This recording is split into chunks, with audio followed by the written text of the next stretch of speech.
Llegó el momento de la buena conversación y el debate. Abrimos la mesa de todos en Pauta Propia. Pauta 100.5. Vamos a hablar de educación hoy día. Desde el Ministerio de Educación, que llega al término de un gobierno en un escenario marcado por continuidades y algunas tensiones también que atravesan obviamente el sistema y lo vienen haciendo por más de una década. Financiamiento, convivencia escolar, evaluación, gobernanza han sido ejes centrales del debate público y al mismo tiempo también se consolidaron reformas previas, se enfrentaron desafíos de implementación, correcciones en el camino en un contexto político y social cambiante, marcado por elecciones, por procesos constitucionales y varias cosas más que dominaron en buena medida la agenda y tensionaron también, hay que decirlo, los debates. Y en ese periodo el Ministerio de Educación tuvo que combinar la continuidad de reformas estructurales con decisiones de gestión orientadas a implementar, redefiniendo prioridades, ritmos de avance y también lo que la medida de lo posible iba poniendo sobre la mesa. Y esa experiencia deja aprendizaje relevante sobre la capacidad del sistema, los márgenes de acción del Estado, los diagnósticos débiles o incompletos, las expectativas de la ciudadanía sobre el rol de la educación pública. Semana del cambio de gobierno nos acompaña hoy día el ministro de Educación, Nicolás Cataldo, para revisar el diagnóstico del periodo, identificar lo que queda pendiente, proyectar los desafíos. ¿Cómo está, ministro? Bien, ¿y tú? Bien, pues. Qué bueno, me Muy alegro bien. verte. Cansado está. Cansado, agotado. Sí. Han sido semanas, la última semana legislativa muy intensa. Sí, pues, fue intensa y usted me decía antes de que empezáramos la conversación, claro, termina el debate legislativo, lo que queda para marzo, pero usted empieza ahora a preparar el inicio del año escolar, que le toca inevitablemente A nosotros. aunque haya cambio de gobierno. Sí, claro. no, o sea, el inicio del año escolar va a ser en el gobierno del presidente Boric. Y además, en el caso particular de nosotros, nos va a tocar hacer traspaso precisamente cuando estamos en el momento más crítico del inicio del año escolar, que es las primeras 2 semanas, ¿no? Entonces, bueno, tiene eso nomás. Pues. Uno tiene que ya a esta altura resignarse y ponerle todo el esfuerzo para que el inicio del año escolar sea el mejor posible. Yo le voy a pedir que hagamos un ejercicio de despegarnos un poquitito de la contingencia del día a día para hacer esa mirada de balance. Me gustó tu introducción. Ya, me parece muy bien, porque Sí. tiene hartos desafíos Sí. ahí y reflexiones que son reflexiones político-institucionales, en definitiva, ministro, que son bien de fondo, ¿ah? Porque uno llega con una idea, llega después de 10 años de un montón de reformas súper importantes y muy estructurales, y esas reformas se empezaron a aprobar en su real magnitud o impacto durante este gobierno. Sí. Me refiero a la reforma de la gratuidad, me refiero a las reformas importantísimas en la educación escolar, ¿verdad? El término de la selección, el copago, etcétera, etcétera, etcétera.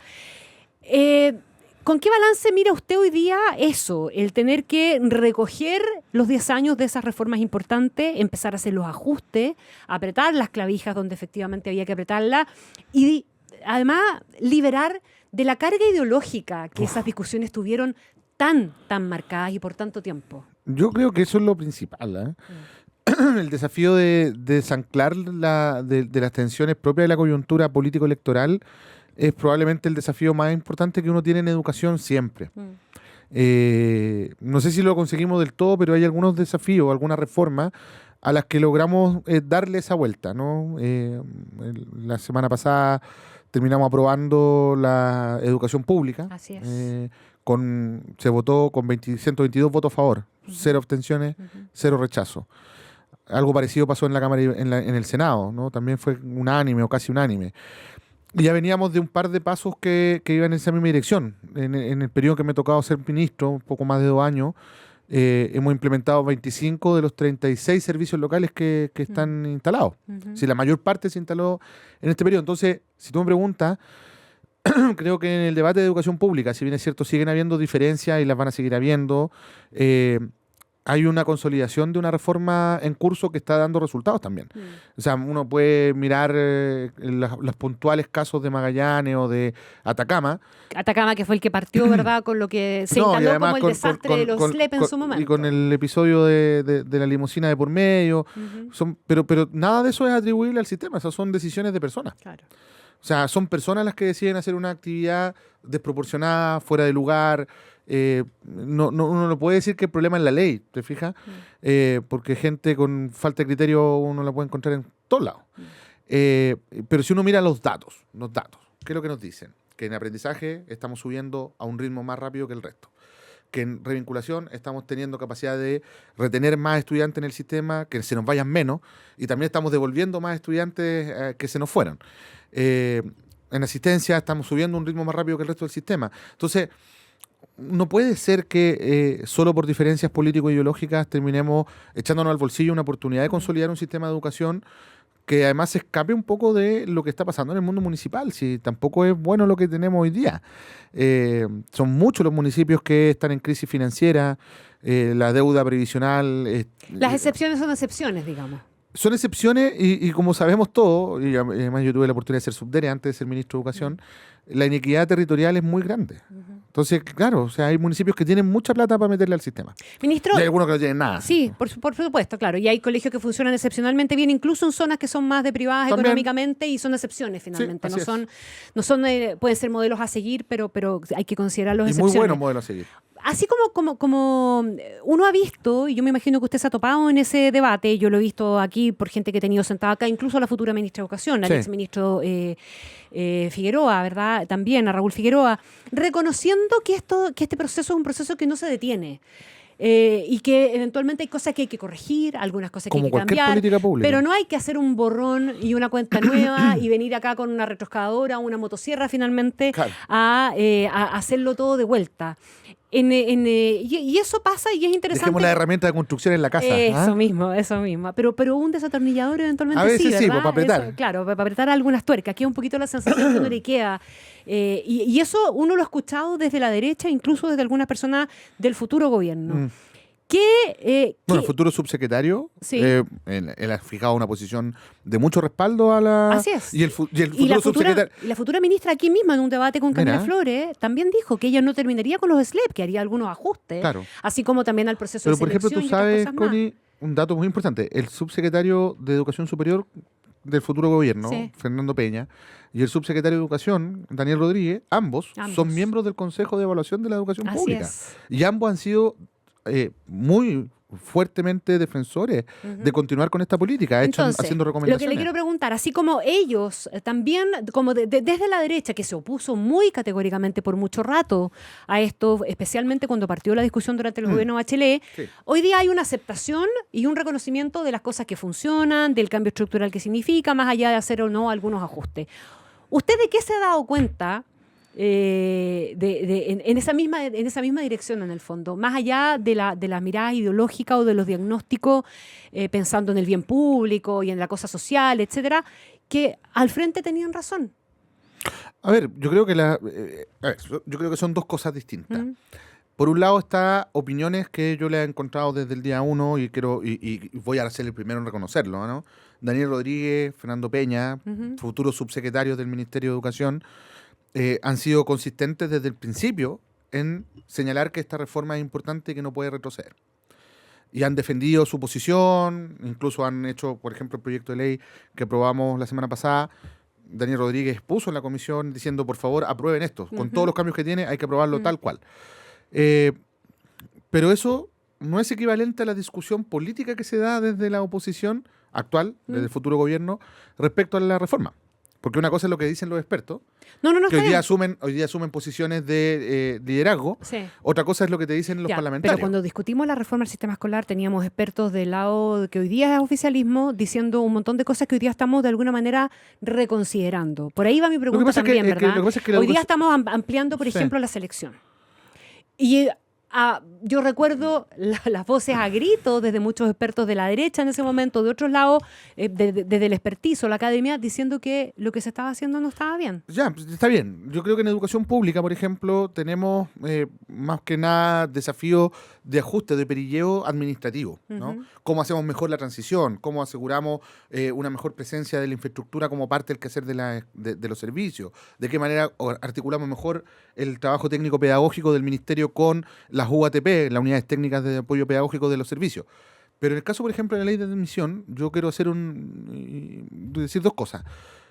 Estoy absolutamente claro de que en la etapa de reformas de hace 8 años atrás, 10 años atrás, exageramos, digamos, el debate como país. De lado y lado. De lado y lado. ¿En qué considera que exageró yo creo usted, en por particular, a mí no me tocó estar presente en ese debate particular, pero a modo general, como haciéndome como responsable solidario de ese debate, en mi calidad actual de ministro, yo creo que el abandonar de la perspectiva de la diversidad educativa, de la inclusión, la excelencia, es un error que se cometió. Porque para mí la diversidad educativa también contempla la excelencia. O sea, es tan parte de la diversidad educativa el preocuparnos de que los niños con necesidad educativa especial ingresen sin discriminación, que los niños que son pobres puedan entrar sin discriminación, que los hijos de papás que no están casados puedan entrar sin discriminación, como también aquel estudiante que tiene un foco a la excelencia entendida como buen desempeño académico, a proyectos educativos con ese sello. Yo creo que el observar o el no observar lo suficientemente esa dimensión del problema fue un error. Y además se lo entregamos en bandeja a la derecha, que se hace propio de un tema que no tendría por qué no ser también patrimonio de la izquierda. Si nadie quiere que no hayan proyectos de excelencia. Entonces, hicimos un acuerdo. De hecho, la futura ministra fue parte de la comisión técnica que participó en eso. Sí. Llegamos a un acuerdo político y técnico. Lo aprobamos en las dos comisiones con unanimidad, Educación y Hacienda, Senado.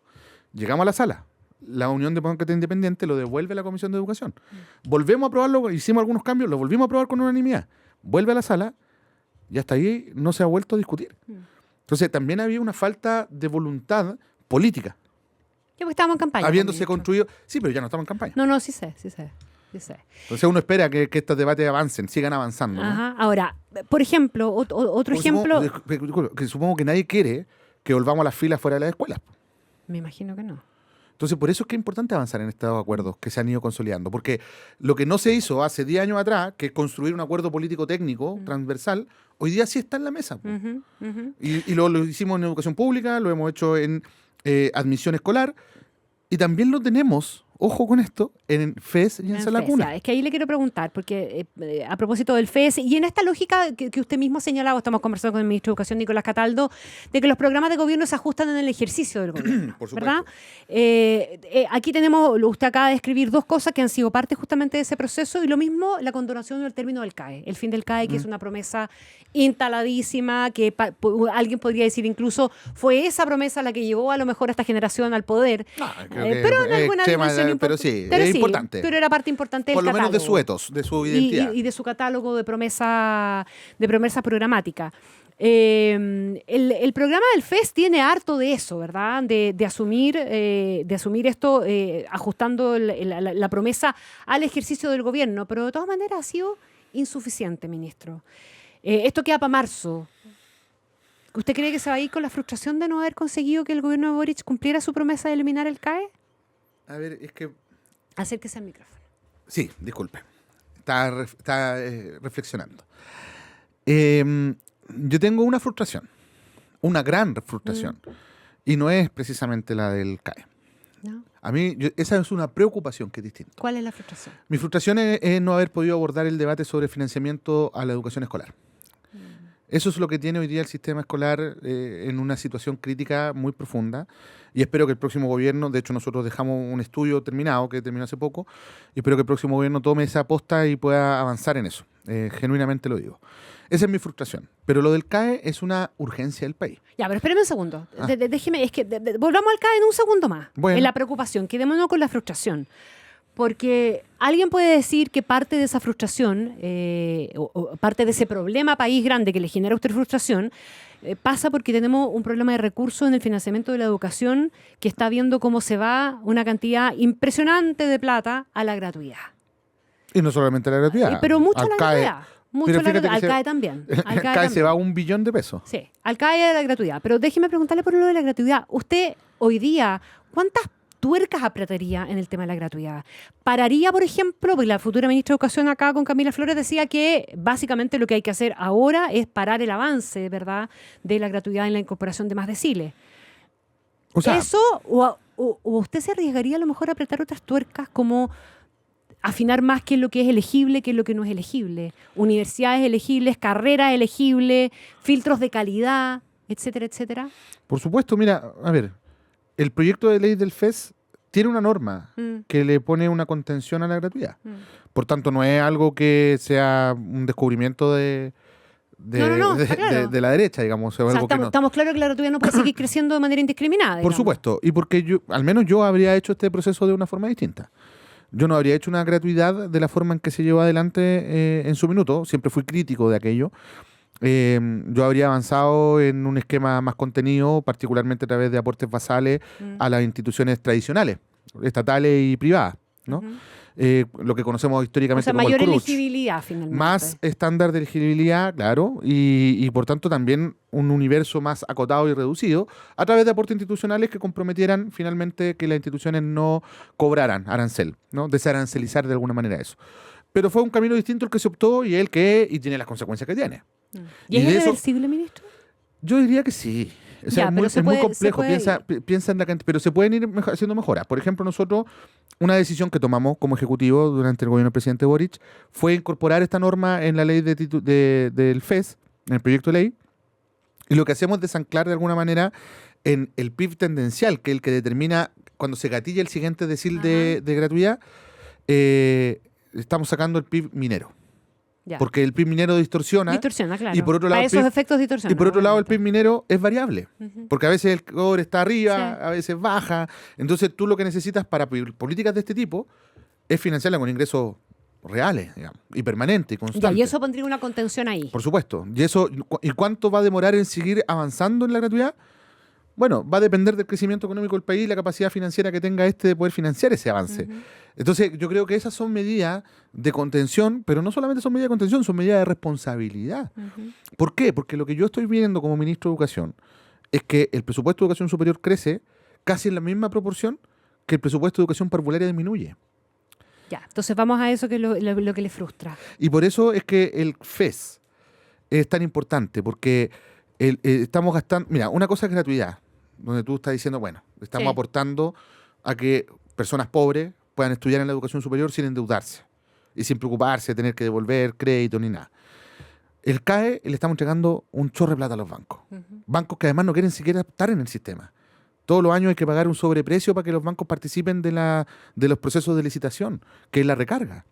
Este año la recarga por primera vez, Connie, está dentro del presupuesto del Ministerio de Educación, porque antes siempre estaba fuera del presupuesto. Y por recomendación del Consejo Fiscal Autónomo, se incorpora dentro, lo cual está bien. Pero son más de 100.000 millones de pesos que se le mete de presión al presupuesto del Ministerio. Esos 100.000 millones tienen que salir de alguna parte. ¿Te Claro, fijas? sí, yo creo que el problema o el desacuerdo respecto del proyecto del FES no está en ese diagnóstico. Ese diagnóstico me imagino que está hiper compartido y ustedes además llegaron a la convicción de que el gran argumento para hacer el cambio tiene que ver justamente con eso, con la Por responsabilidad y la supuesto, po. sostenibilidad fiscal. ¿Es cuán perfectible es el proyecto fundamentalmente lo que tiene que ver con el copago, por ejemplo? Que es una de las cuestiones. Absolutamente, po. Ya, ¿usted cree que lo salva en marzo? O ¿O sea, cree que ya no hay opción? Yo creo que hay que ser muy realista. Yo a veces soy un poco ingenuo, lo que reconozco. Pensé que el haber aproximaciones técnicas iba a habilitar un acuerdo. Claro, faltó la voluntad política.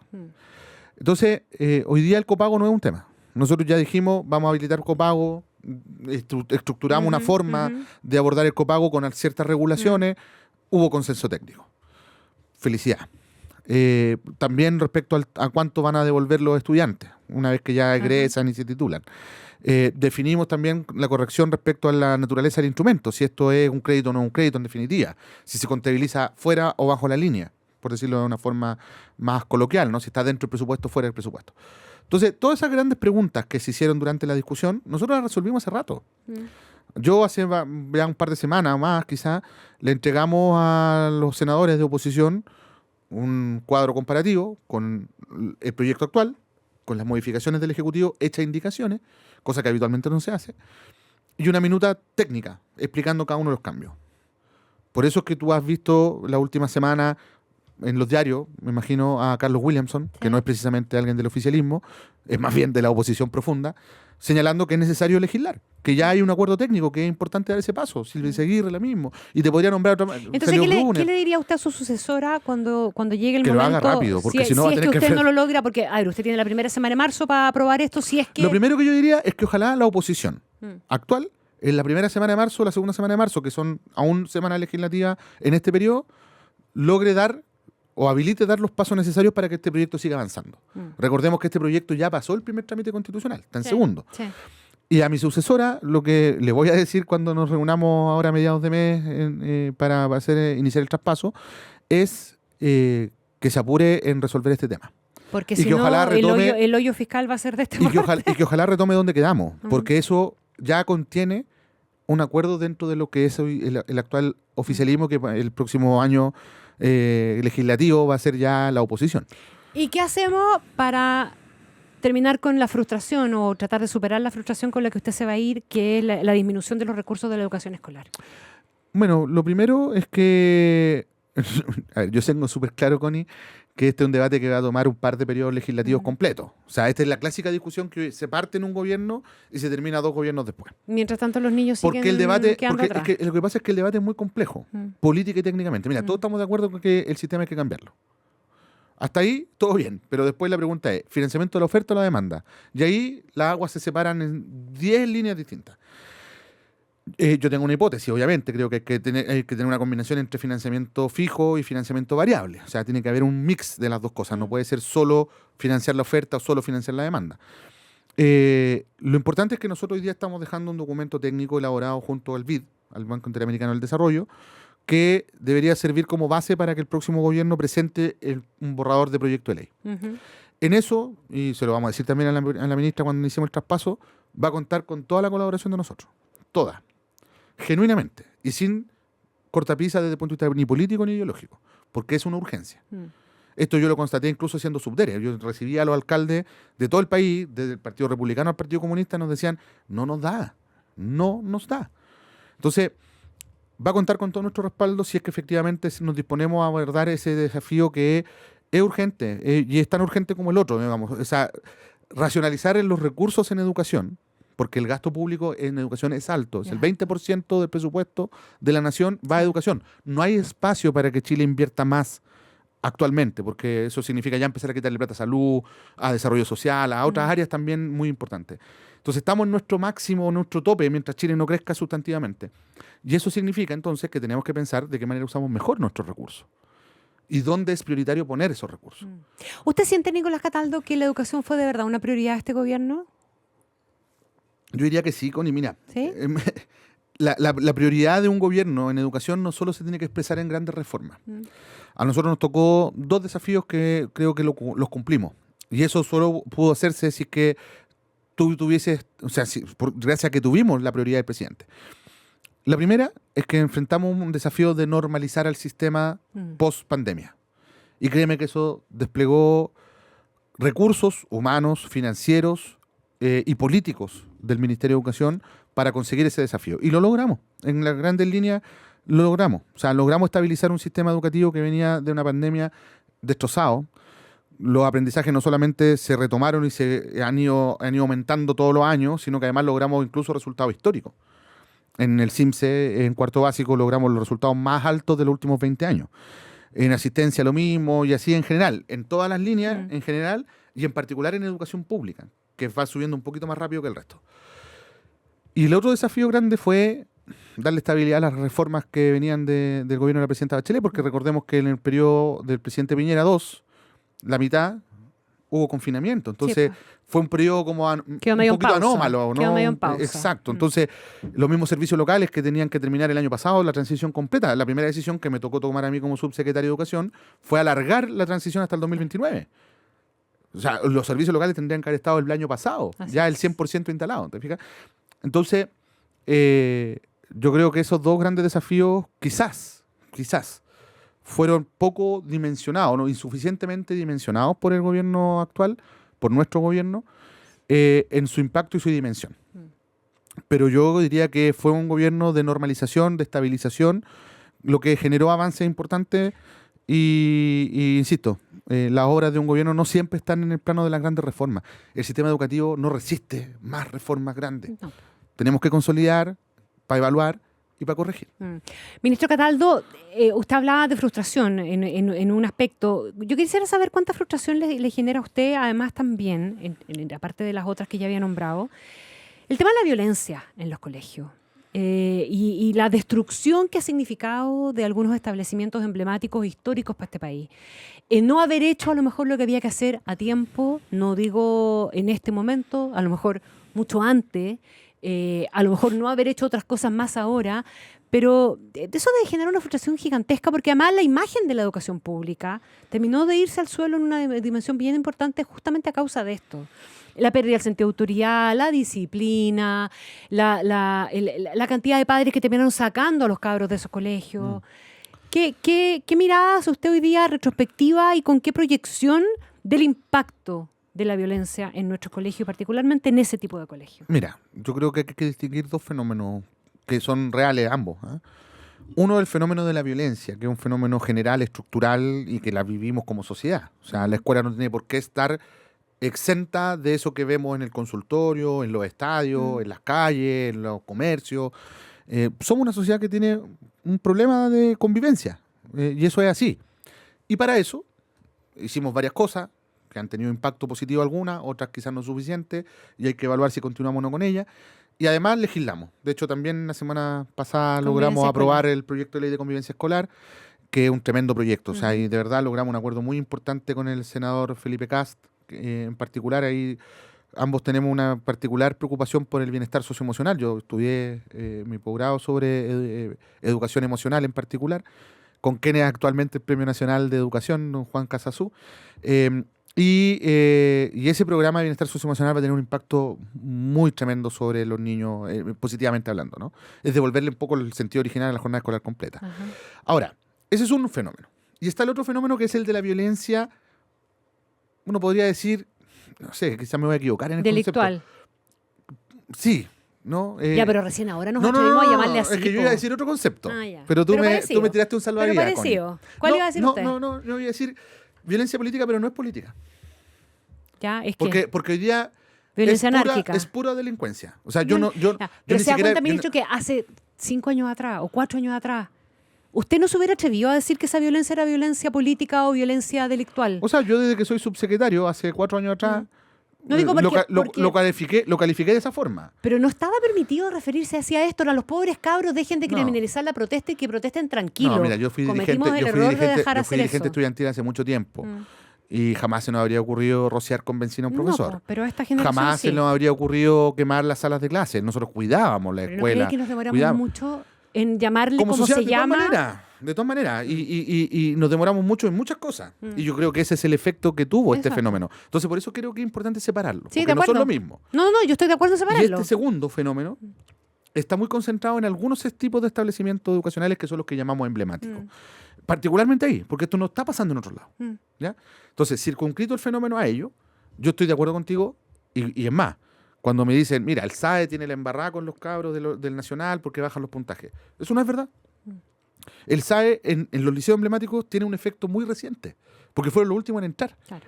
La verdad, dicha sin tapujo, diciéndolo desde donde lo digo yo, a propósito de las posiciones políticas, es que el problema de los liceos emblemáticos y por qué los exalumnos de los liceos emblemáticos que llevaban a su hijo a esos mismos lugares, en general profesionales, ¿cierto?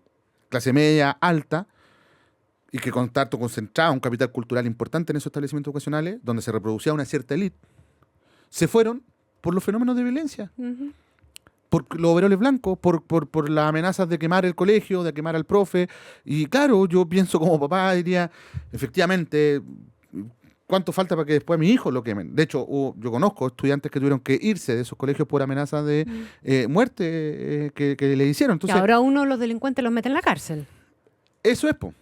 Y yo tuve la conversación con el fiscal nacional. Y yo arriesgo de que me hagan camotera después, y yo eso no tengo ningún problema. Lo que es delincuencia es delincuencia. Lo que es un fenómeno de convivencia escolar es un fenómeno de convivencia escolar. Entonces, ¿en su partido lo tienen así de distinguido igual que usted? Hasta ahora nadie me ha dicho lo contrario. Y yo lo he voceado en todos lados y lo he conversado también con parlamentarios. En fin, aprobamos la ley de convivencia y la ley de convivencia es muy clara en eso, ¿no? Incluso incorporamos la norma para el uso de tecnología aplicada a la seguridad y fue aprobada transversalmente en el Senado y en la Cámara. Entonces, lo que te quiero decir, Connie, es que tenemos que ser mucho más taxativos. Yo tuve esta conversación con el ministro Cordero muchas veces. Armamos una mesa de seguridad y además la tuvimos con el fiscal nacional, donde yo le planteé, o sea, fiscal, por favor, haga lo que tenga que hacer.